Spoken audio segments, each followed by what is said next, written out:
Thank you, Bernadette. I'm mindful of time, so if you have any questions, direct them to her later on, Famolmole. But of course, before we invite our next speaker, I was thinking of Natalie Zeman-Davis, a feminist historian from New York, in thinking about our forum at the moment, that we all understand the importance of research. And she's used the analogy of us researchers being like midwives. We understand the importance of bringing forth this life. It did not start with us. No doubt it will not end with us. But our role is to bring it forth and let it grow. So as our role as researchers, as tellers of stories, as finders of new knowledge, we always will live on the edge of our societies, because we are that person who is supposed to build new grounds for our students, for our society to step on. The next, you keep building the ground. So right now, I'd like to invite, with that in mind, I'd like to invite one of our emerging researchers that we've all contributed to bringing forth her capacity as an emerging researcher, a staff member of the Health Sciences and the School of Nursing. And she's also part of the Grow Your Own MA program. Ladies and gentlemen, I'd like to call now on Ms. Frances Kalita Penaia. Sorry, I didn't get your married name, but she will talk about the topic that she will introduce. The floor is yours. 15 minutes.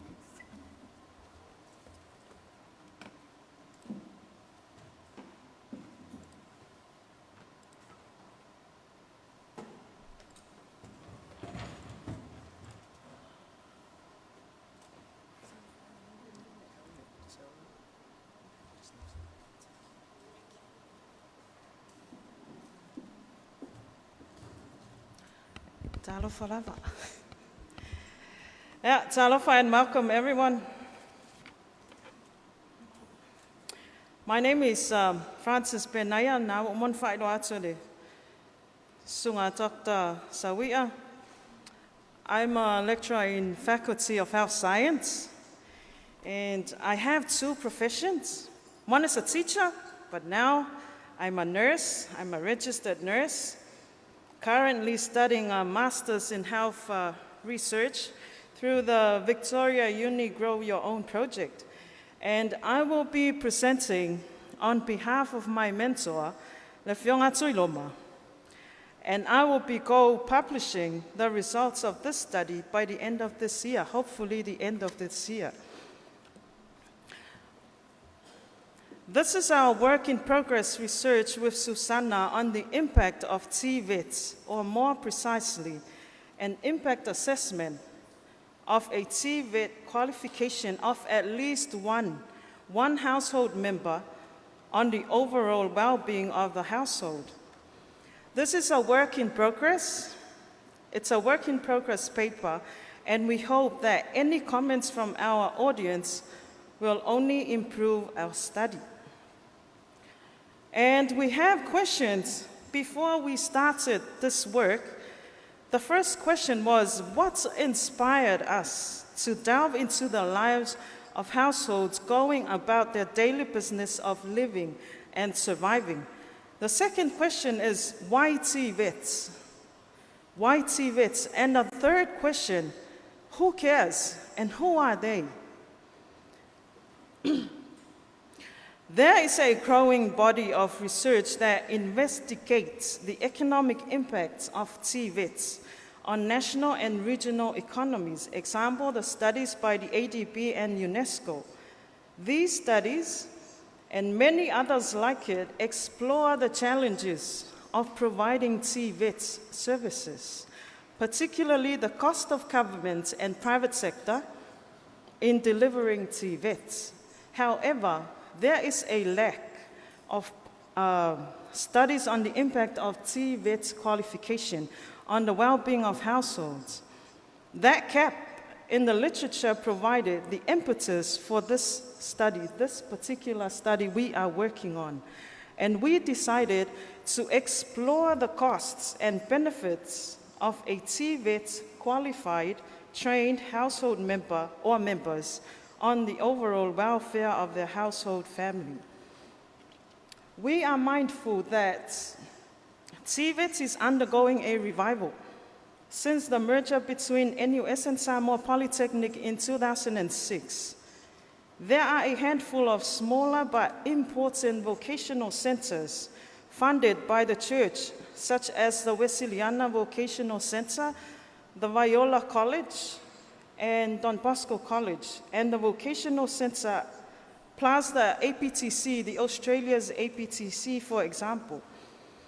This revival is particularly strong in developing states in Africa, Asia, and the Pacific. However, the bulk of this revival is centered around government priorities for education and national development agendas, with very little known input from the users or from the general public or those expected to benefit from TVET services, and in this case, the households. Therefore, our study looks at how TVET has impacted on the household's well-being, beginning with its decision-making, their processes of decision-making, and the allocation of its resources to fund its members or TVET journeys.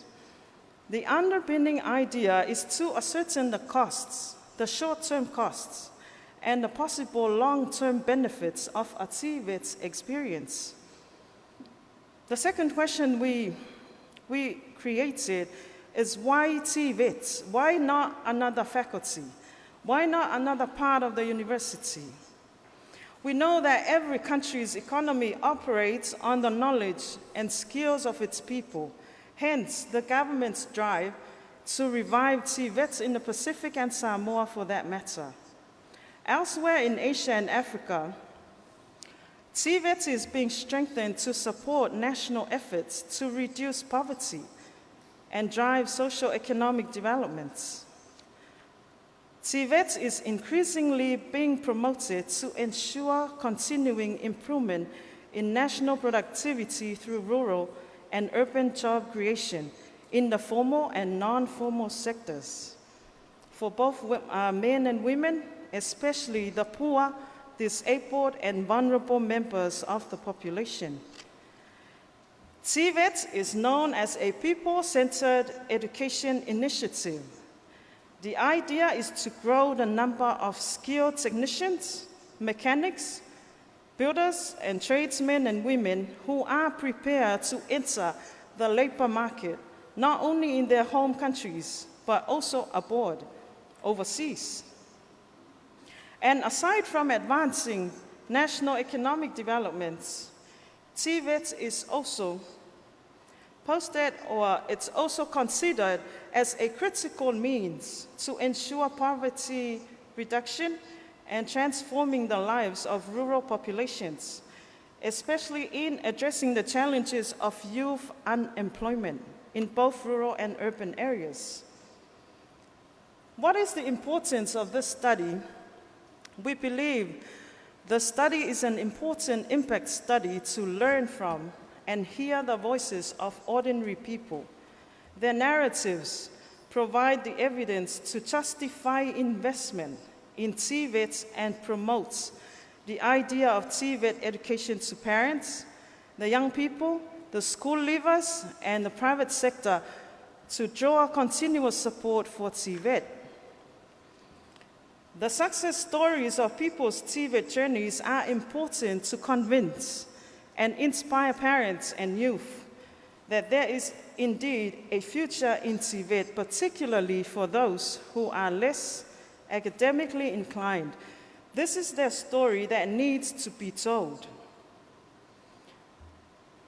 We believe that TVET plays a critical role in solving wider employment issues and raising Samoa's productivity through growing our human capital. Focusing on people is an essential element of this study, while acknowledging the importance of human capital, knowledge and skills. There is also another element that humans value in life, such as their aspirations for better life and security for future generations. Understanding the aspirations of family members, parents, grandparents, the youth, especially those from low-income households, can help unpack their strengths and potential for development. In other words, TVET is intrinsic in achieving SDGs, particularly in supporting equitable economic and social developments, and the realization of human rights and productive capacity of people and their communities. Finally, the study demonstrates the real opportunities and pathways for students in Samoa as identified by the respondents in their narratives. Our study proposal started with the Faculty of Arts. It started from the FOA Research Committee. They are tasked with checking, criticizing, correcting, and ensuring that the final proposal has met all the requirements as stipulated by UREC. UREC does the final vetting and approval. UREC has a standard research proposal template to guide researchers. Essentially, the important requirements of a research, such as the research question, the lit review, research methods, ethics consideration, and funding are addressed in the proposal and scrutinized by the committee. Given time constraints, I'll cover only the key aspects of the study. The question is, why rural households only? Why rural? Why not urban? In the 2017 census data, a total of 6,451 people completed a TVET qualification. 81% of them are from the rural areas of Savai, northwest Upolu, and the rest of Upolu. So that was a deciding factor, given that we now have some baseline data to start with. However, we conducted the actual study. We discovered that 4 respondents from different households were urban-based. So I'll elaborate on that later.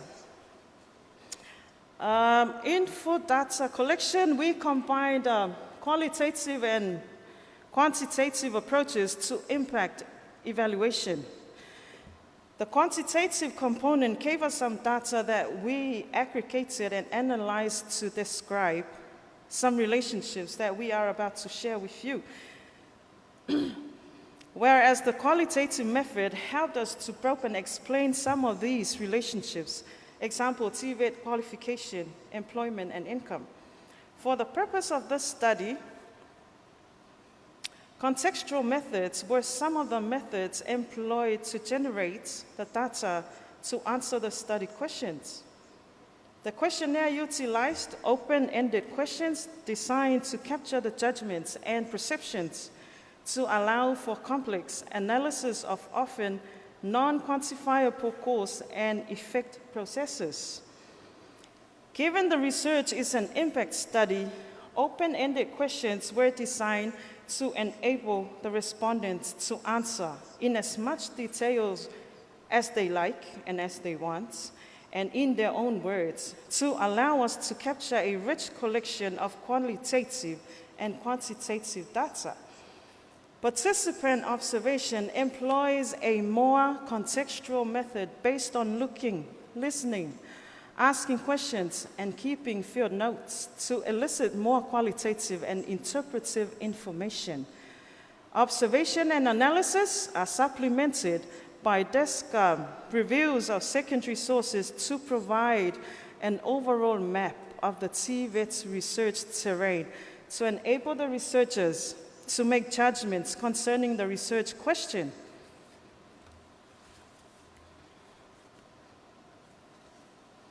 Who are they? The respondents, there are 15 respondents there. 3 were drawn from our extended family.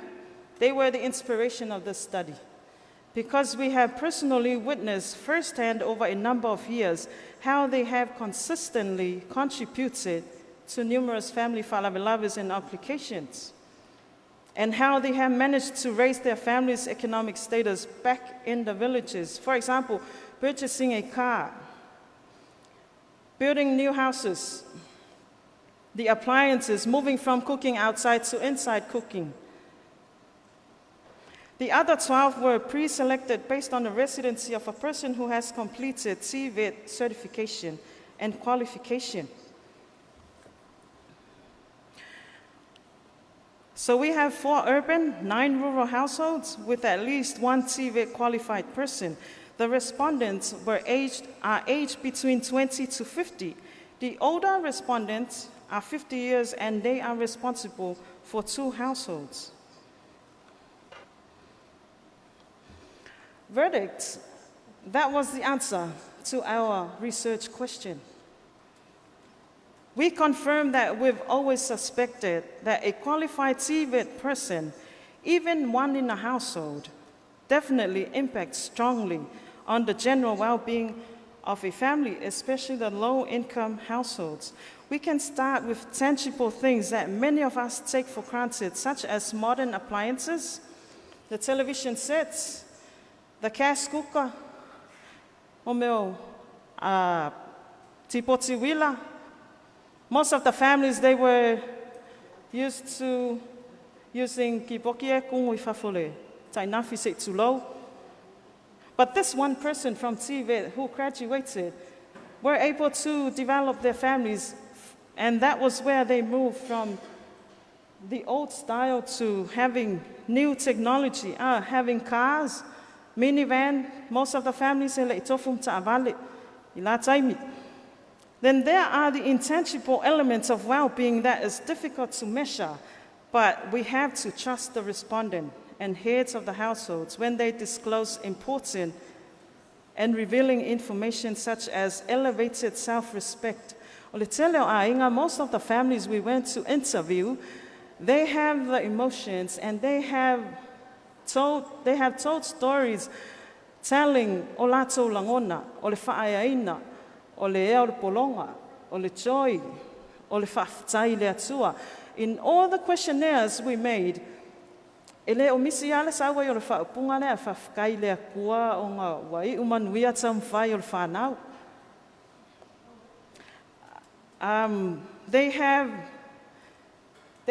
They were able to get out of poverty and hardship alleviation. This is an important finding from our study because it reflected and confirmed similar TVET impact studies conducted elsewhere in the Pacific and Southeast Asia. TVET represents a guaranteed future, e mautinoa le lumanai. And this is linked to migration under the New Zealand quota scheme. It emerged from the respondents' focus group meeting that a trade's qualification skill elevates one's chances to getting an employment offer, particularly with an APTC certification. From our findings, 20% of the respondents were awarded scholarships for bachelor studies in overseas universities. 33.3% were the first in their families to reach university education. This is a reference to le whaupunga wa o ilea o ngā university. In every family, when the students come to Polytech, or they can say, laia o ngā le university, o laile university, e le kai kai anga whapea se ainga, o laile Polytech, o laile vaenga le TVET. The feeling o ainga taitasi, ua o ile university, pawanga mele fia iaina isi ainga se tsulau.